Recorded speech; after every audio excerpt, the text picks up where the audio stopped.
오늘 말씀의 제목은 부르신 그대로 행하라입니다. 사도 바울은 고린도전서 6장까지 고린도 교회가 가진 본질적인 문제인 교회의 분쟁과 음행과 같은 도덕적 무질서에 대해서 책망했습니다.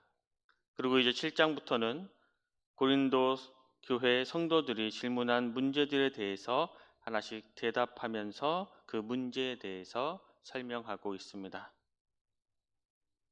오늘 본문 1절, 2절 말씀을 보면 너희가 쓴 문제에 대하여 말하면 남자가 여자를 가까이 아니함이 좋으나 음행을 피하기 위하여 남자마다 자기 아내를 두고 여자마다 자기 남편을 두라. 당시 고린도는 매우 음란한 도시였습니다. 그래서 어떤 사람들은 결혼을 단순히 육체적 욕구를 해소하는 수단으로 생각했고, 반대로 어떤 사람들은 결혼 자체를 악하게 여겨 금욕주의를 주장했습니다. 이러한 상황 속에서 바울은 하나님의 뜻이 무엇인지를 말씀하고 있습니다. 바울은 음행을 피하기 위하여 남자마다 자기 아내를 두고 여자마다 자기 남편을 두라 말하고 있습니다. 이 결혼은 인간이 만든 제도가 아닙니다.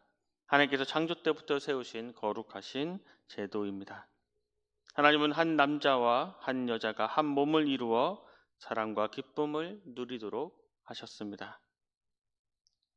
오늘날 세상은 선에 대한 기준을 잃어버리고 있습니다. 순간의 즐거움을 추구하지만 그 결과는 상처와 후회뿐인 경우가 많이 있습니다. 그렇지만 하나님은 이 결혼이라는 울타리 안에서 참된 행복과 기쁨을 누리도록 말씀하셨습니다.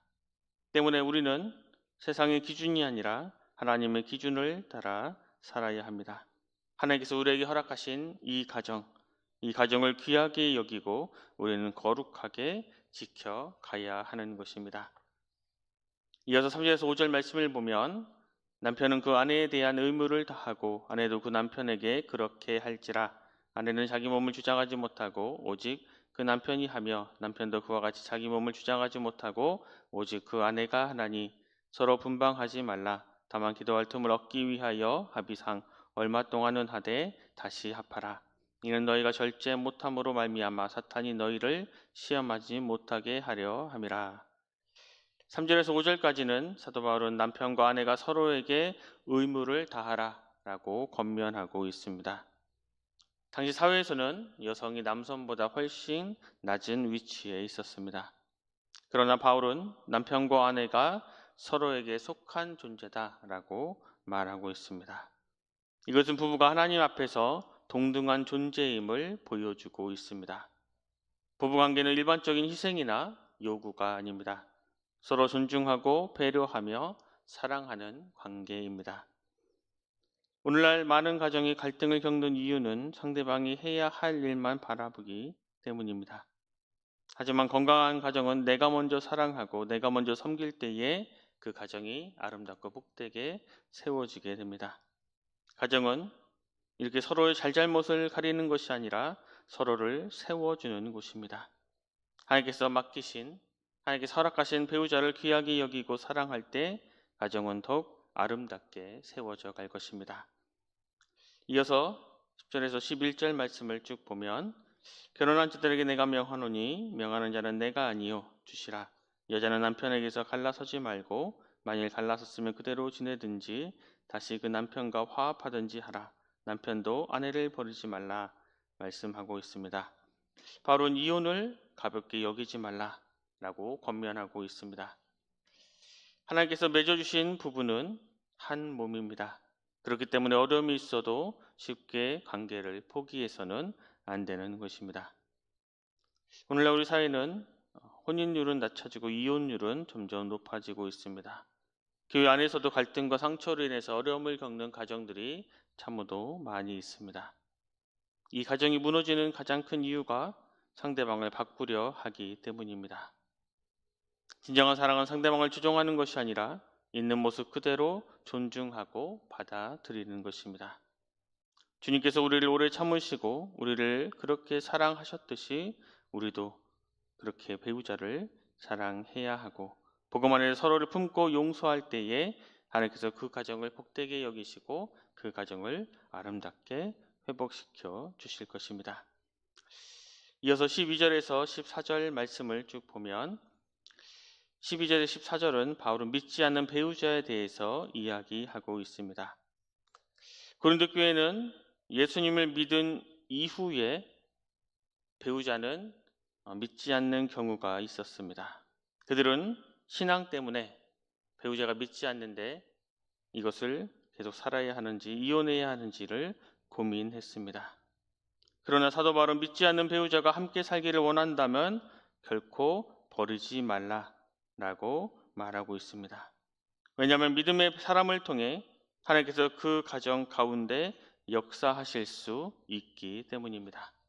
실제로 믿지 않던 남편이나 믿지 않는 아내가 배우자의 기도와 또 배우자의 그 눈물의 헌신을 통해서 예수님을 믿게 되는 경우가 참으로 많이 있습니다. 처음에는 그것이 힘들고 어려울 수 있습니다. 하지만 하나님께서는 가정 가운데 일하시는 분이십니다. 때문에 믿지 않는 가족 때문에 우리는 결코 낙심하지 말아야 합니다. 기도와 사랑으로 섬기며 하나님의 때를 기다릴 때에 하나님께서는 반드시 믿음의 배우자의 기도를 들으시고 그 섬김을 통해 안 믿는 배우자가 반드시 하나님께로 돌아올 수 있도록 은혜를 베풀어 주실 것입니다. 6.14 전도축제가 그 기회의 장입니다. 설교를 통해서 우리 목사님께서 말씀하셨듯이 눈물을 흘리며 강건하여 그 배우자를 또 우리 안 믿는 가족들을 교회로 데려와 그 가족들이 또 구원을 얻고 또 주님을 믿고 그렇게 구원받는 가정으로 세워져 갈 수 있기를 또 간절히 소망합니다. 이어서 17절 19절 말씀에 보면 오직 주께서 각 사람에게 나눠주신 대로 하나님이 각 사람을 부르신 그대로 행하라. 내가 모든 교회에서 이와 같이 명하노라. 할례자로서 부르심을 받은 자가 있느냐? 무할례자가 되지 말며 무할례자로 부르심을 받은 자가 있느냐? 할례를 받지 말라. 할례 받는 것도 아무것도 아니요 할례 받지 아니하는 것도 아무것도 아니로되 오직 하나님의 계명을 지킬 따름이니라. 하나님의 부르심을 받은 고린도 교회 성도 가운데는 자신의 상태나 신분을 바꾸려 하는 자들이 있었습니다. 하지만 바울은 하나님께서 부르신 그대로 있으라 라고 권면하고 있습니다. 할례자는 할례의 표시를 제거하기 위해 육체적 수술을 받을 필요가 없고 무할례자도 할례가 절대적인 성도의 표시라도 되는 것처럼 할례를 행할 필요가 없습니다. 우리가 인위적으로 외적인 상태를 변화시킨다 해서 스스로를 새롭게 할 수 있는 것이 아니기 때문입니다. 가장 중요한 것은 주님께서 불러주신 지금 현재의 상황 속에서 마음을 다해 영과 진리로 하나님의 뜻을 지키는 것입니다. 오늘 본문 마지막은 이렇게 마무리되고 있습니다. 24절 말씀에 보면 형제들아 너희는 각각 부르심을 받은 그대로 하나님과 함께 거하라. 하나님께서 우리를 부르신 그 부르심에 따라 하나님과 함께 거하는 삶, 그것이 무엇입니까? 우리는 어떠한 순간에도 홀로 있는 자가 아니라 하나님께서 함께 하심을 믿고 그분을 따라 행하는 것입니다. 우리를 통해 하나님께서 반드시 일하심을 믿는 것입니다. 결코 쉽지 않는 현재의 상황들, 내가 속한 환경들, 그런 것을 살아가야 된다 할지라도 하나님과의 끈을 놓아버리지 않고 영과 진리의 삶을 살아내는 것입니다.